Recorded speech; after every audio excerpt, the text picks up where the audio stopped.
In today's 2-minute tip, I'm going to teach you how to seal your LCD so you don't get LCD leaks, which can potentially damage your UV LEDs.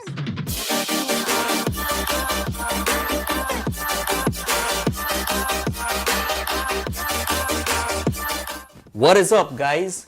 I hope you're having a great day. So in last week's video, I explained that one of the consumables for your printer is the FEP sheet.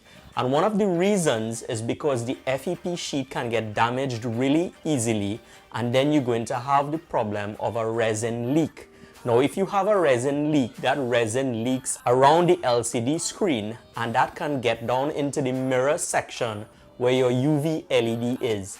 If that happens, that could potentially damage your entire printer. So today's tip is going to teach you how to seal that area around your LCD screen so that the resin does not get down into the innards of your SLA printer. So what you're going to be using is Kapton tape. So Kapton is a tape that was developed by DuPont in the 1960s. It's a great electrical and thermal isolator, but that's not the reason why we're going to be using it today. It's very thin. And because it's very thin, if you seal around your LCD with the Kapton tape, it does not affect the space between your FEP sheet and the LCD screen. And for your printer to operate effectively, you need to make sure that that FEP sheet is as close to the LCD as possible. And with Kapton tape, because it's so thin, it does not affect having the VAT resting directly onto the chassis of the printer, and it does not affect the space between the FEP and the LCD screen. If your Kapton tape is applied properly, you will not have to change it unless you have to change the LCD screen on your printer. Do yourself a favor and get some cheap insurance.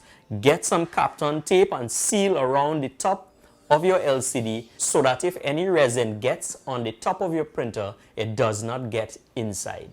There you have it, guys. My 2-minute tip on how to prevent resin from getting down into the innards of your SLA printer should you have a leak of the FEP while you're printing. If you enjoyed this video, please hit the like button and please subscribe, and don't forget to hit that little bell right there so that you'll be notified when I have a new video. Have fun and happy printing!